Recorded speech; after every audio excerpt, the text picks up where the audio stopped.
2006, I was involved in an officer-involved shooting where a guy tried to kill me, and my gun malfunctioned when I went to shoot the bad guy. Hey everybody, this episode is brought to you by the Freeman Team at Spire Financial. Spire Financial is a national leader specializing in VA loans serving our veteran community. Contact the Freeman Team at Spire Financial today and learn how to get your VA loan offer accepted through our Spire Key approval. Welcome back to another episode of The David Johnson Show. We have a uniquely powerful episode today. Army infantry soldier, first Gulf War turned 20-year police officer and homicide detective. Amazing stories, especially how he battled his mental health demons head on. Hit the subscribe button, help us grow. It's the best way for you to get all of our content. We know you're going to enjoy this episode and get something out of it.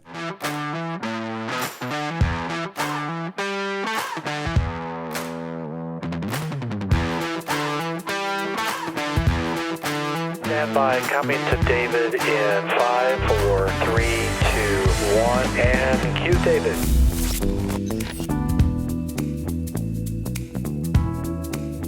So after the Army, when you were in college then, hey, maybe law enforcement, maybe because of your experience in the Army.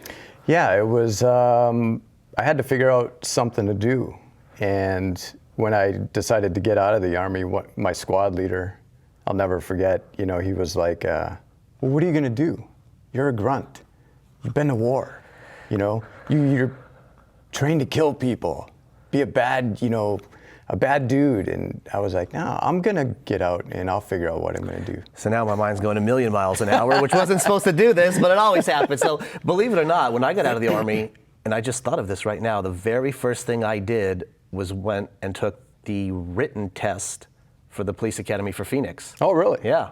Obviously, never went through with it. Sure. I fell into entrepreneurship around 2010, 11. I got out of the Army in 6. 10, 11, I fell full-blown into entrepreneurship, and that was my what's next. Yeah. Anyways, whole different conversation. I'm saying that you never know how the military changes you like that. But anyways, Army back in the 90s, no cell phones, no social media, no TikToks. You can't go on TikTok today without some soldier doing something. I mean, what was Army life in the 90s like? I was glad that there was none of that. None of the stuff right now, because we got away with a lot more, right? Ah, interesting. It wasn't recorded. You didn't have to worry about it coming back on you unless somebody opened their mouth. Now, yeah, I wasn't a bad guy. I was a young kid, 18 to 22 years old, and got to travel the world. And we walked a lot. I bought my first vehicle on my own when I was stationed at Fort Hood. Yeah. Fort Hood, interesting. Yeah, it was awesome. It was a good time. I was young and dumb, but I knew that the Army was where I wanted to be at that point in time. And I forgot, you joined pre the kickoff of the first Gulf War, 90s Gulf War? Yeah, so I left for basic training 12 days after I graduated high school. So around June 13th of 1990. Story. Yeah. And we're in basic training.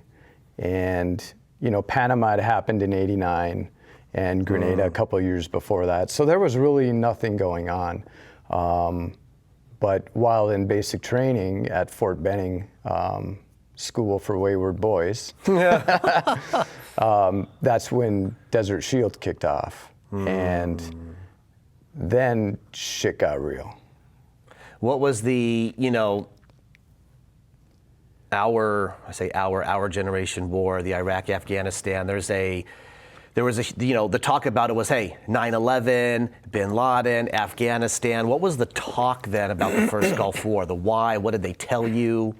What was the attitude towards it? Do you remember? Well, believe it or not, in 90, I still had a couple of drill sergeants that were Vietnam veterans. Jeez. So when all this kicked off, obviously we didn't know about it because, we didn't have TVs or anything like they have in basic training now. Right.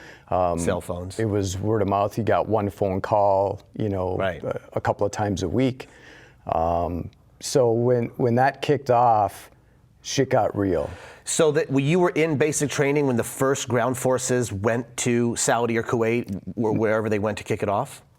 So when Desert Shield happened, when Kuwait invaded Iraq, or Iraq invaded Kuwait, and then that's when I was in basic training. Interesting. And then, they started with the air campaign and all that stuff Right. shortly thereafter.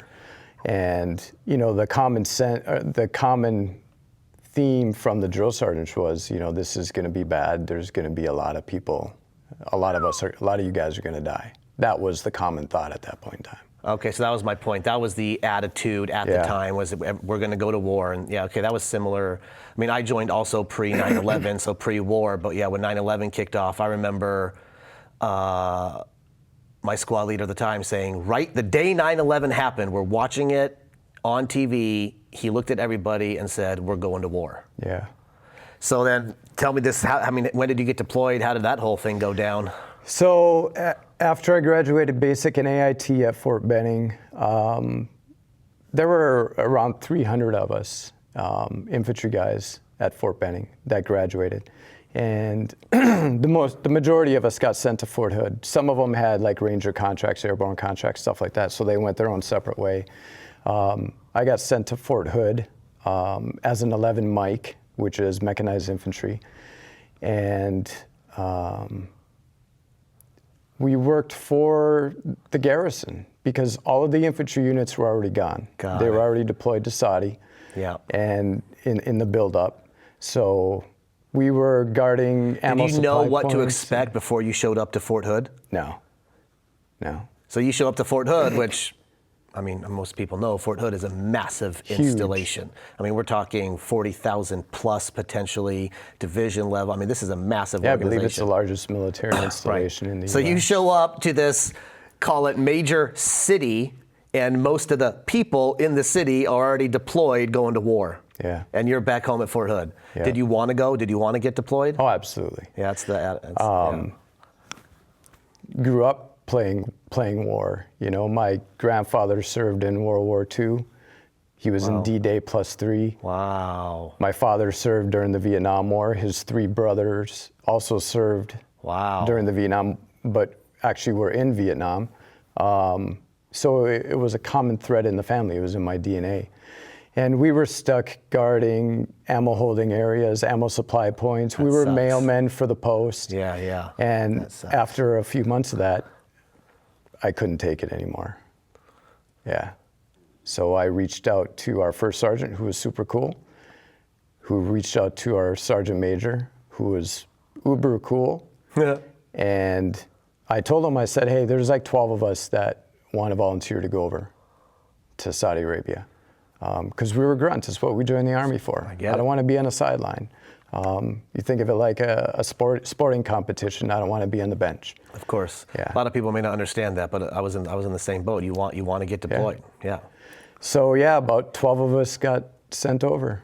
Did the others not go? It's because they didn't volunteer or didn't push hard enough? They didn't want to go. Really? Yeah. So like 300 of us, there was like 12 of us that volunteered. Interesting. So when you got deployed, what unit did you get attached to or deployed to? Was it the unit you were assigned to back in garrison?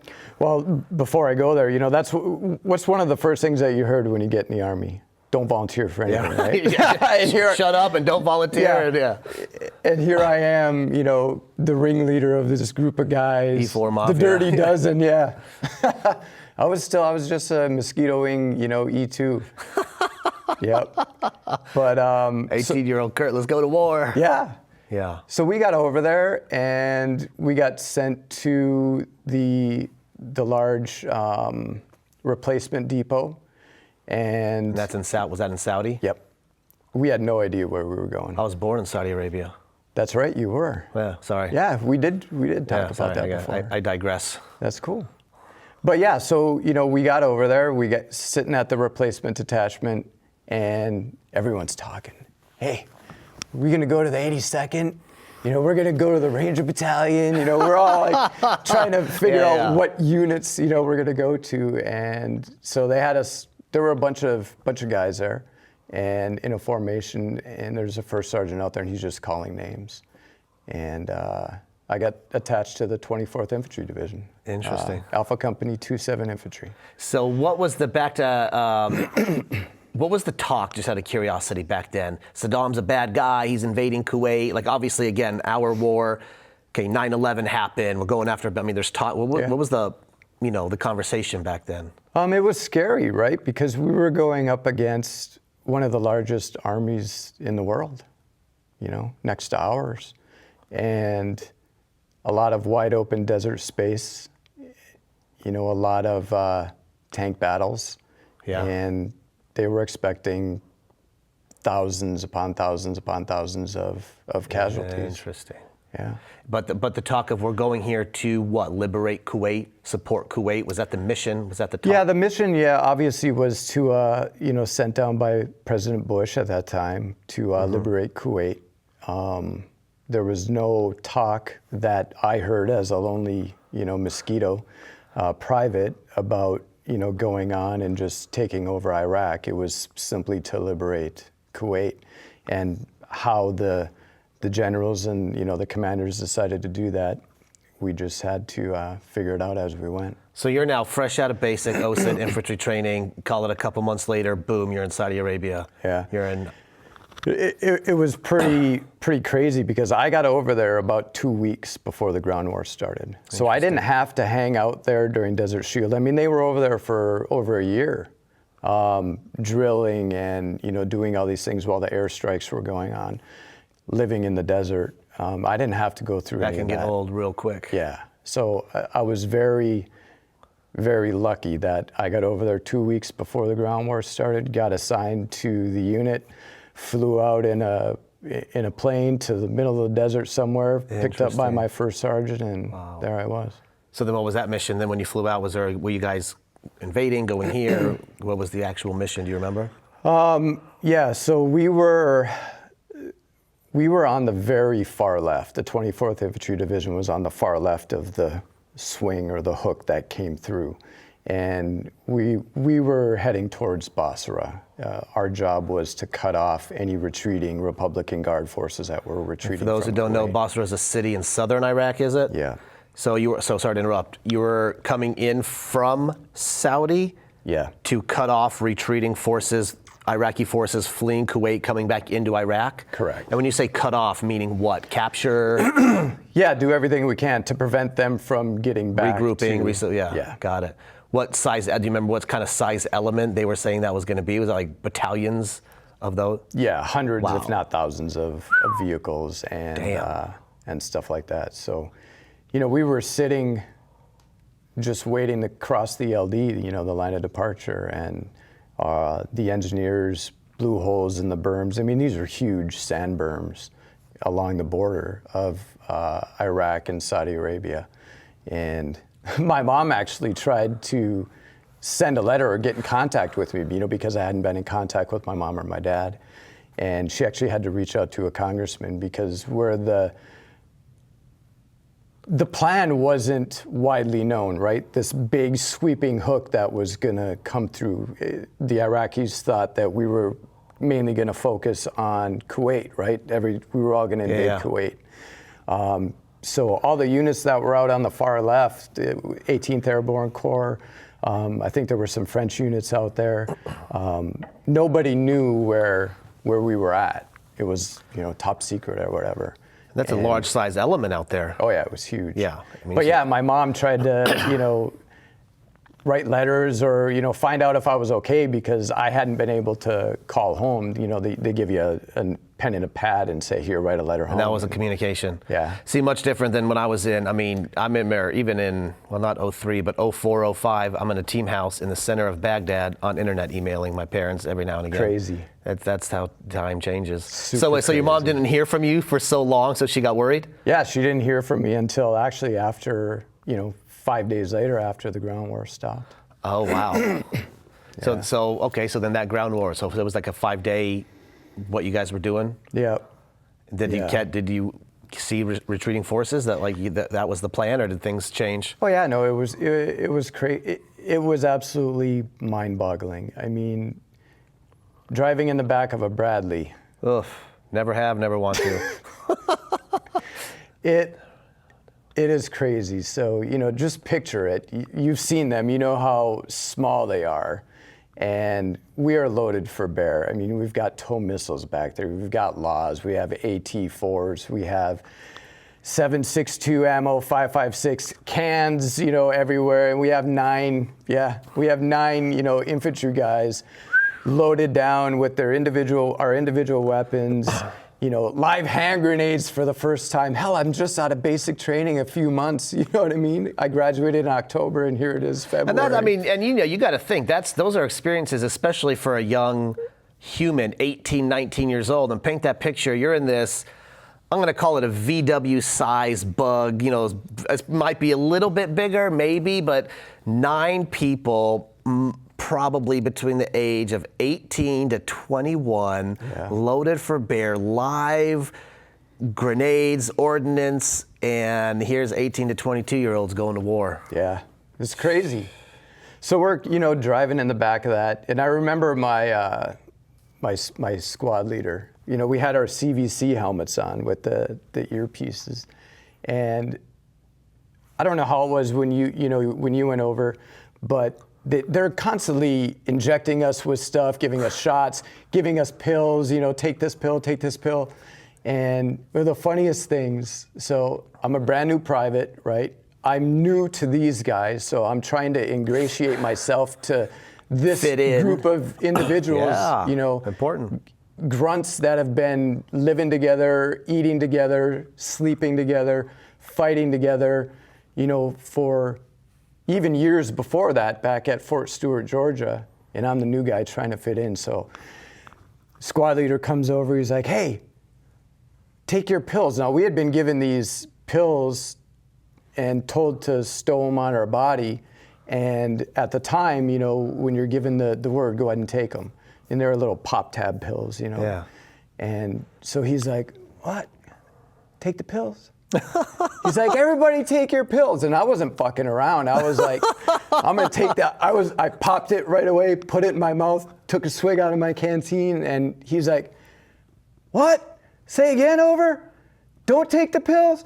Don't take the pills. And I'm like, I just took the pill. What do you mean?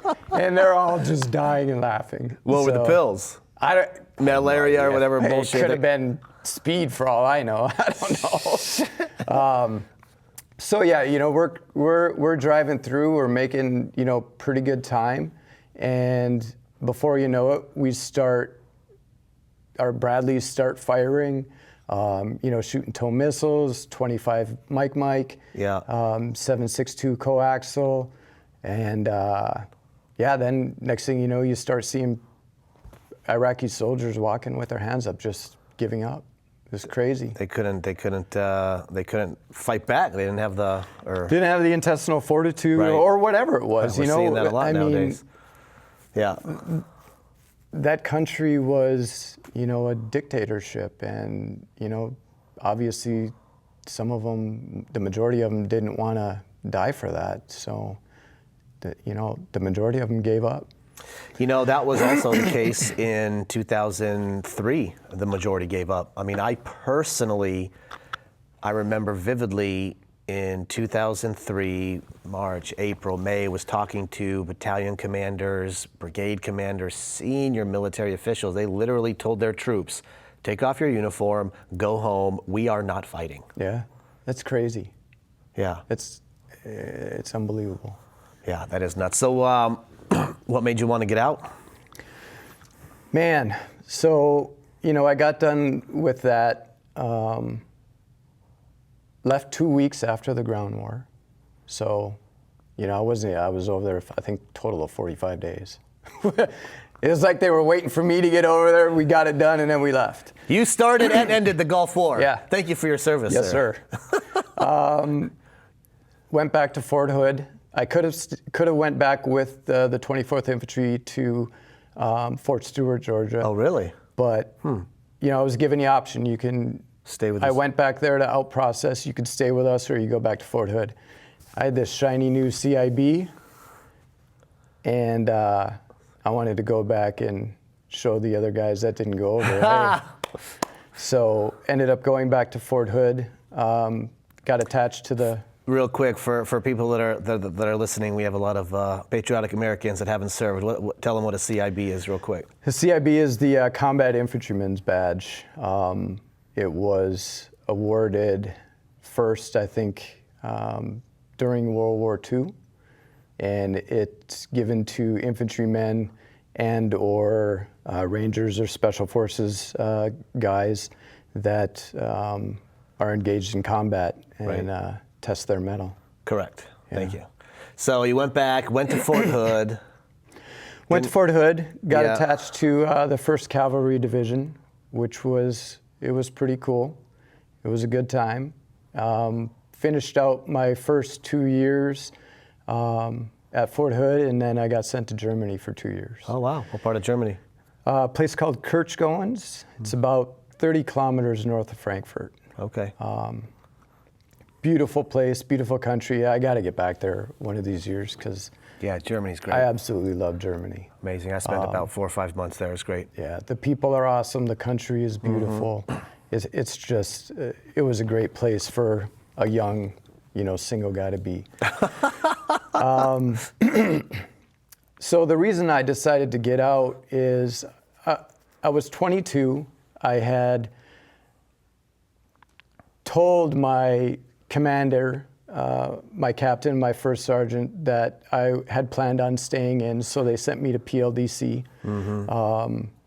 Came back, they slapped, the corporal rank on me, which I was no longer a member of the E4 Mafia. I was kind of in limbo, in between a sergeant and a specialist, just waiting to get promoted. So to go to E4 to E5, you got to generally, without a few outliers, go to PLDC, Primary Leadership Development Course, which is your first kind of real, leadership course in the Army. You make the rank of sergeant. Yeah. So I think they changed it now. I don't know. They did change the name. Different. I'm so far out of that world, I couldn't even tell you.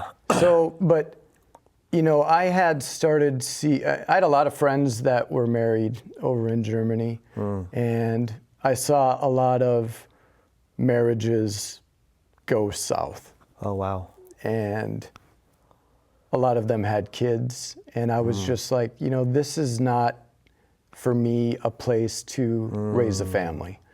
And I wasn't married yet. I didn't have any kids, but I didn't want to have to go through something like that, to deal with the infidelities and deal with all the problems that, those type of things can happen. So that was one of my biggest reasons of getting out. Military is not a life really, I don't know if conducive is the right word, but it's hard. I mean, marriage and hard is general, but now add the military and everything else, that life of constant PCSing, changing every 4 or 5 years, and then put your family through that, as well, that and takes your wife and your kids. That takes a special relationship. Yeah. So when did you meet your wife then, your current wife? I didn't meet her until my current and only wife. Thank you. That's what I meant to say, by the way. We met in college. So when I got out in 1994. Well, let me take a step back then. So that kind of hit you, get out because of that family life, to be that young and realize that. I don't think a lot of people probably do realize that. Yeah. It was one of the things that, that I saw, and it stuck with me. Did you, when you went to college, did you use the GI Bill? I did. Yeah.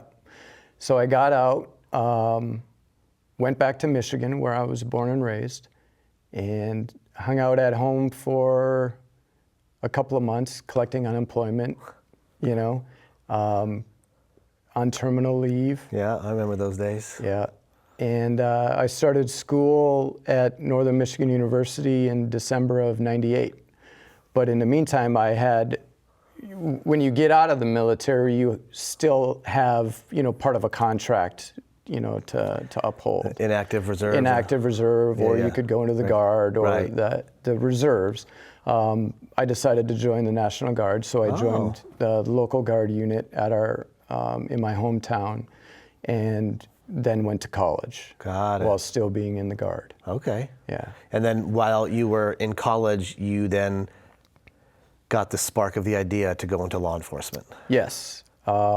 And I don't know what it was. I think it was just continuing this theme of service. I'm from a small town in the Midwest, and everybody's in the military, you know, everybody did something to serve. Right. And I love America, I love my country, and I just wanted to serve. It's a recurring theme. Yeah, absolutely. Yeah. And I felt that that was the best way that I could do it. If I didn't want to stay active duty, I could still serve my country by being in the Guard or the reserves and as a cop. So that's what I put my focus towards. So you told me once, so you went to the police academy during 9/11. Yeah. Correct? Today is actually my 20th anniversary with my department. You told me, we were chatting once, and you said, you were talking about being a police officer back then. Your exact words were, "It was a great time to be a cop." It was. What does that mean? Everybody loved the cops after 9/11, you know. Yes. Everybody did. It brought a sense of, it's sad it took events like 9/11 to bring a sense of patriotism and love, and police officers, law enforcement, military. Firefighters, yeah. First responders, all of them, yeah. Yep. So you go through the police academy training and then boom, you're in law enforcement. I mean, do you think that academy, I mean, just in general, this is kind of a side question, does that prepare you really for what you're about to go face as a police officer going through that academy? Yes and no. You know, it prepares you academically. Interesting. Okay. It prepares you, back then, it prepared you mentally. You know, you've got to be mentally tough. You've got to have thick skin. You've got to have that intestinal fortitude, that drive. Sure. It teaches you decisiveness. You know, you have to make a decision sometimes in a split second. And those are learned behaviors. And, you know, that's what they teach in the academy. So, yes, they teach you, you know, you learn, but you don't really learn the nuts and bolts of it until you actually get out on the street. Start getting some experience. It's on-the-job training. Yeah. You know. Do you find that most can, over time, hack it, per se, and adapt to what that lifestyle requires?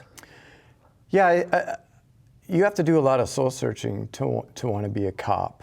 And there are a few that will drop out in the academy, and you know, there are a few that may not make it through, you know, field training and advanced training and stuff like that. But once you get past that, back then anyways, you're in it for the long haul. So what were the first couple of years like for you then in law enforcement? They were awesome. It was a good time. I see the smile on you. I could see it in your eyes. You know, you wake up in the morning, you put your uniform on, you walk outside to get in your cop car, and you're walking, and you see your shadow on the ground, and you're following it, and you can see you got your uniform on, you've got your gun, you've got your bat belt, you know, with all the tools, and you walk to your cop car, and you get in, you can turn the lights, and it was just amazing. It was absolutely amazing. And then you get to go and be proactive in the areas that you work and, you know, be a crime fighter. And you had, 20 years, you had an amazing 20-year career from, I don't know what you call it, just patrolling the streets or patrol cop, I don't know the term, and then moving into more of a plainclothes unit, moving into homicide detective. Briefly, you start walking me through this, transgression or this process.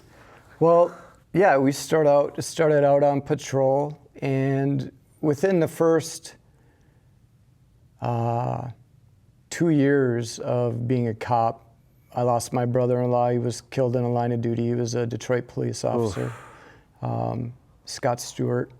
And then one of my classmates from the police academy who worked for the Tucson Police Department, Patrick Hardesty, was killed in the line of duty. He was murdered as well. Jeez. So, you know, that's when shit like that happens, that's when you're like, man, this is real.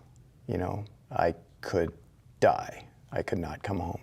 And that's pounded in you in the academy purposely, so you're able to make those split-second decisions when the time comes. And it's pounded in you, but nothing can ever take the place of when it actually happens, or you hear about it, or it's a close relative. Sorry to hear that, by the way, and nothing. So that, okay. Yeah. Wow. So, worked patrol, and then in 2006, I was involved in an officer-involved shooting where a guy tried to kill me, and my gun malfunctioned when I went to shoot the bad guy, as he's got me in a chokehold, and that was another kick in the pants, because it made it all the more real that, hey, I could die. Can you break that story down a little bit? I mean, man, don't say anything you don't want to. But yeah, no. It was a defining moment in my life, and it's kind of led me, to where I am now, dealing with the things, that I'm dealing with mentally. But there was a guy, he had a felony warrant for his arrest. I was out checking hotels one night. I found out that his girlfriend... Were you searching for him specifically? Yeah. Okay. Yeah. But not specifically at that time. So we would go to different hotels and check the registries, see who was there. Got it. So I went to one of our no-tell, motel type deals, and saw that one of this guy's girlfriends was staying there. And I was like, oh, that's weird, because she lives like 3 miles away. Why is she staying at the shitty hotel? And got my boss, got a K-9 guy up there, staged him at the back of the room. My boss and I went to the door of the hotel room, knocked on the door, heard a bunch of crashing going through. I was like, yeah, the guy's, he's going to get bit by the dog. This is going to be awesome. All right, good work. And he ended up jumping on the roof of a house behind the hotel. I jumped up there. We got into a fight. So he missed. The dog did not get him then? Dog, didn't get him. He jumped on the roof, and the dog missed. Belgian Malinois, you know how they are, dude. They're fucking land sharks. They're crazy. And I got up on the roof. Long story short, we got into a pretty long fight. It was about, I think, total from start to end was about 8 minutes. That's a long fight. Yeah. And I'm that could be a lifetime when you're in a fight. I think I was probably 120 pounds at that point in time. 130 with all my gear, 135. He was a big dude, 6'2", 230. Yeah. Tweaker, high on meth. He ended up getting me into a rear naked chokehold. So he had me like this. My head was on his abdomen, so my right ear was kind of on his belly button area. All right. And I couldn't see what was going on, but he was choking me out, and I'm like, I've got to shoot this guy. I could probably pass out or die right now. He had already tried to use my taser on me and all this shit. So I put my gun up to his left side, so like right here, and I couldn't see because my ear is here, so I'm looking down. Right. So I'm just feeling around, making sure that I make contact and I'm not just erroneously, shooting in the air. And I finally put it up the last time. I took my finger off the slide and put it on the trigger, and I said, this is going to be loud. And I squeezed the trigger, and it went click. Right? He, for some reason, let up on the chokehold. I don't know if he knew what I was doing. I was able to push out, clear the malfunction, come back up on target, and by the time that happened, the K-9 guy had gotten up on the roof. So the slide did not, when you pulled the trigger, the slide did not at all go back, just a click, nothing. It was just a click. Like a metallic click sound when you're clearing. Yeah, holy it was just shit. A click. K-9 guy got back up on the roof, and after a few minutes, more fighting. Did you try to clear out whatever you had to do and fire again? Yeah, so I cleared the malfunction. I came back up on target to shoot, and when I went to shoot, the K-9 guy had got up there and put him in a rear naked chokehold, and then we were able to, after a few more minutes, we were able to get him into custody. Oh. But that's one of the things, right? When you're in the military or you're a cop, at some point in time, we always have these dreams, right? Like, you go to use your gun and the bullet falls out. Or you go to use your gun and you're shooting, but the bad guy's not going down. Or you have a misfire.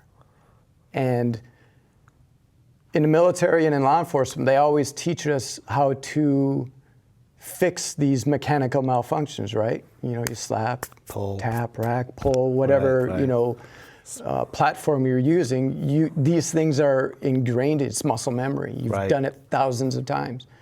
But one of the things that they don't teach us or didn't teach us is how to fix that malfunction up here. Correct. You know? So, yeah, that was a fucked up situation. What did you do My worst nightmare came true. What did you do that night when you went home? Well, yeah, it's not like the movies where a cop gets into a shooting and, you know, he goes home and go drinking with his buddies, you know, like that. I mean, it's a lengthy process. This happened like around 10:30 at night, and I didn't get home until 8:30 the next morning. Just because all the paperwork and reporting, but so when you did finally get home mentally, what did you do? Did you talk to your wife? Did you take a nap? Go to sleep? Yeah, because I didn't call her that night to let her know what happened, because I was okay, and there was no need for me to cause any issues with her. You know what I mean? Yeah. As far as she knew, I was fine. I was working overtime or whatever. I didn't want her to be afraid about what happened. Did you do that a lot with your family, kind of shield them from stuff you saw every day? Yeah, you know, I would come home and tell stories, you know, about things, but you don't want to bring that stuff home. So how do you then, because it's like you're in the military, you're deployed, okay, I'm in Iraq, I'm here for 9 months, I'm just in it. You have to go in it, back in, out at home, to work every single day. Yeah. How does that even, how do people deal with that? I don't know, man. We're a special breed of people. Like, seriously. I've heard that 3 times, that exact word, yeah. We're a special breed of people. Wow. I always pictured it like leaving all that shit that happened during the day locked in my fucking cop car. Did you have, I don't want to say rules, but an understanding with your family? Like, as soon as you walk in the door, would they say, you know, hey honey, how's work today? Did you have those kind of conversations?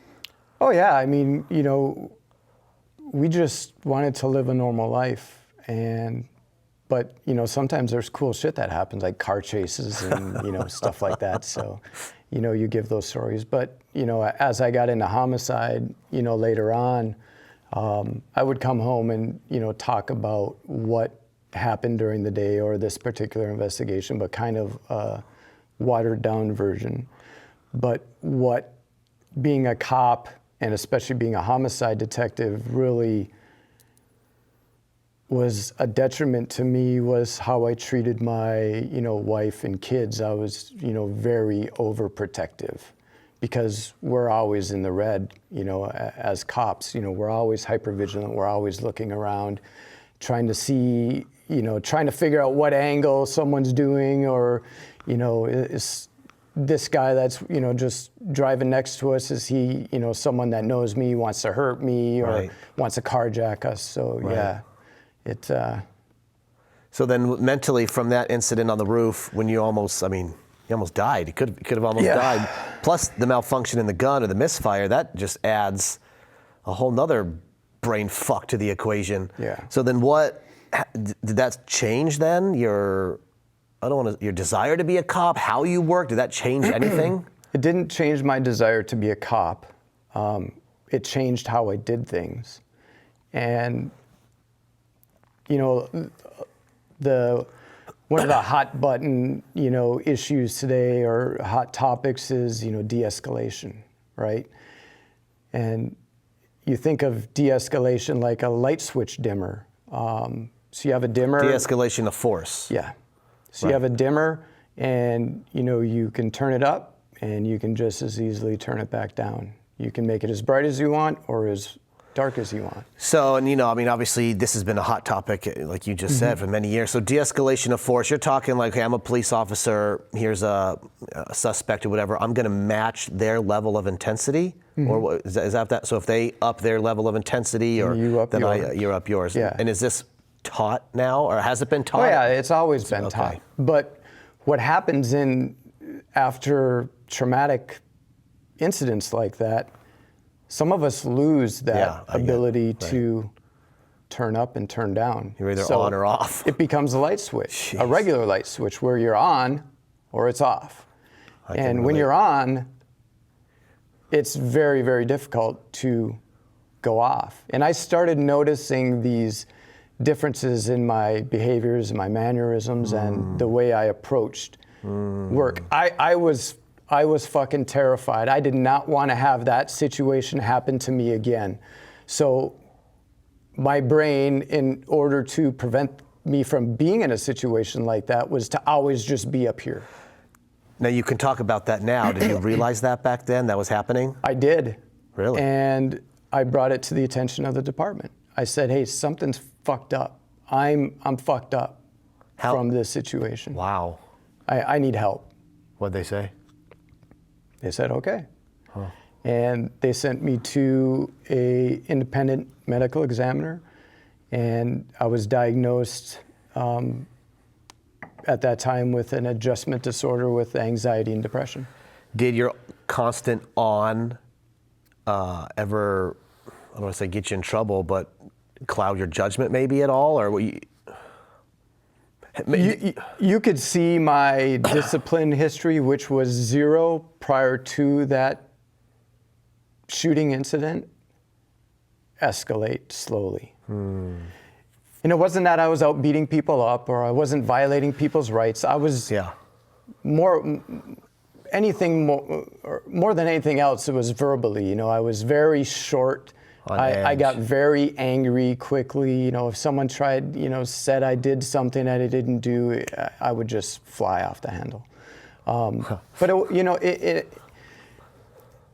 I didn't become a bad cop. It was just a behavior change. I get it. Because I was afraid of being in that position again, and I was going to do everything that I could legally and professionally to prevent that from happening. Sometimes it's very easy, and I'm going to get way off topic here. I mean, just something that came to mind. Sometimes it's easy for people to judge, but when you're put in a situation every day that you may or may not go home, it's a little bit different. Stakes are a little bit higher when it's you in that situation. Yeah, I am by no stretch of the imagination making any excuses, for the things I said that, got me, very minor discipline. I never, up until, this time, never been reprimanded or anything like that. But yeah, it's a fact of police work. You change. Oh, for sure. Did it ever have an effect on your home life at all? Oh yeah.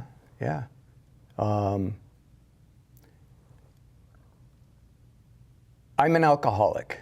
My grandfather was an alcoholic. My father was an alcoholic. And it wasn't to where, I would drink every day. I wasn't a violent drunk. As a matter of fact, everyone's like, I miss drunk Kurt. Drunk Kurt, was the best. So I was a happy, drunk. But when the weekend came, it was, I would drink the whole weekend. I didn't have a governor, right? I didn't have that dimmer switch. That's a very common theme. Not only affects, work, it affects personal stuff. And it almost cost me my marriage. Which is one of the reasons I got out of the Army, right? Because I didn't want to have that shit happen. Wow, funny. But my wife, she's the most beautiful person in the world. And I don't mean, yes, she is physically attractive. I love her. But she has a beautiful mind, and she is so strong and fearless. I know she has fear inside, but she doesn't let it show. And she is, my champion. And I didn't want to lose that. I didn't want to lose my kids, so I quit drinking 10 years ago. Wow. On my own. Wow. I'm sitting on the shitter, right? That's where guys do most of their good work, ideas. And I Googled how to quit drinking without Alcoholics Anonymous. Really? Because I didn't want anyone to know that I had this problem. I wanted to be able to do it on my own. I found an article, and it was just like Nancy and Ronald Reagan back in the 80s. Just say no. Whenever you think about it, just say no. And that's what I did. And I haven't None had a of drink this, in 10 I'm going to years. try to have one or two and then call it. I mean, you can't do that half-ass. It's like cold turkey. I had one last hurrah in Vegas. And you knew in your mind, this is my last. That was it. I am coming here to drink, and this is my last. That was the deal. purpose we went out there. Did the when you stopped drinking, did that have other impacts in life? And I'm sure it did from the mental health standpoint. Then showing up, did it change anything with the dimmer? Were you better as a cop? No, because it never crossed the line of affecting my job. Got it. I wasn't that. And there are plenty of fucking cops out there that have drug and alcohol problems and it affects their work. And it didn't do it. That wasn't my issue.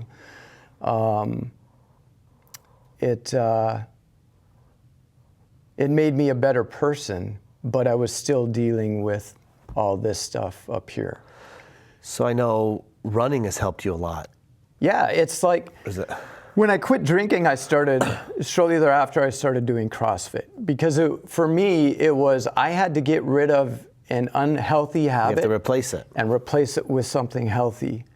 And I have an addictive personality. I don't have a governor anymore. So when I do something, I do it.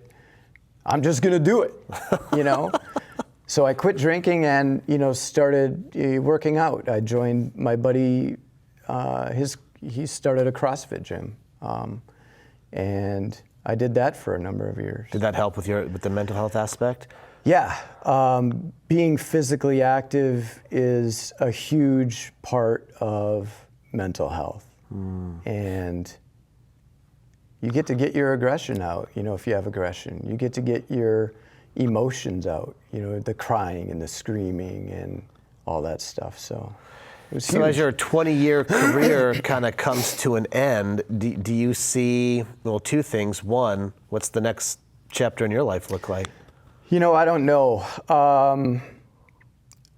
I really would like to do something with first responders and mental health because there are thousands of us that are dealing with post-traumatic stress, anxiety, depression, and everybody's quiet about it. No one talks about it until it's too late. We don't need any more soldiers and cops killing themselves. And that, I think, is going to be something that I will get involved in. How? I don't know yet. Wow. I don't even know how to start it. Wow. But it's something that's near and dear to my heart because I've lived it, and I'm still going through it. But the only way to make it better and make it less of a stigma is if more of us come out and talk about it. Put it in the spotlight. Yeah. Yeah, and I remember, and I've said this because it's always a thing that comes up. When I got out of the military, I got out in 2006. A lot of this talk wasn't a talk. Yeah. Nowadays, I think military only speaking, I think it's more in the spotlight. But when I got out, it was like, here's a few classes, slap on the ass, thanks for playing, see you later. No talk about any of that shit. Yeah. Nowadays, it's a lot more. I think, 2012, 11, that time, it started becoming more and more talk, at least in the military circles. Well, if you think about when our grandfathers and our fathers came back from World War II in Vietnam, they never talked about that shit. Shell shock. Yeah. Shell shock, whatever name you want to give it, but they they never didn't even know. talked about it. Right. To anybody, to their family even. Right. But when you guys, veterans from your generation and your era started coming back and using social media to discuss those issues, writing books, selling T-shirts, having a podcast. Once those stories started getting out, that made me realize that, wow, it's okay to talk about this shit. Because them telling their stories made me feel better, so I know me telling my stories is going to help somebody else. Wow. What advice would you give a new cop going into the force, to the law enforcement community today? Because it's not, like you said, when you, in 2000 or 9/11, it was a good time to be a cop, and we don't got to get into all the political stuff now, but I hear a lot of talk in the community like it's not a good time to be a cop. It's not a good time to be a cop. You know, the best thing that I could tell them is stick with your morals. Treat everybody, it's old, man. Treat everybody like you'd like to be treated. Just because you have this badge on doesn't make you a superhero. You have to get out in the communities and you have to talk to the community members because that's who you're there to serve. Yeah. And they will be there for you. They'll be there to protect you. You know, if shit goes down into a neighborhood where you already have a relationship with a lot of those folks, they'll help you. They will. But yeah, just be true to yourself and treat people good. Administrators are going to administer. They're just like generals, you know, like with the shit that you know was going on recently in Afghanistan. They all have different priorities. Your priority is to make it home safe and make it back to your family. And one of the main things that you can do to help that to happen is to make friends with the community that you're serving. That makes total sense. Look, man, I very much appreciate you coming on the show, giving us your thoughts. I know a lot of people are going to hear this, and just your story alone, if people can hear what you went through, how you overcame it, how you had to wake up every day and just go through that, face it. I think that dimmer analogy is awesome, man. I can personally relate to that. When I got out of the Army, it was on. It took many years to even start dimming down. So I get it. A lot of people can get it. Very much appreciate you coming on today. Absolutely. Thank you. Thank you.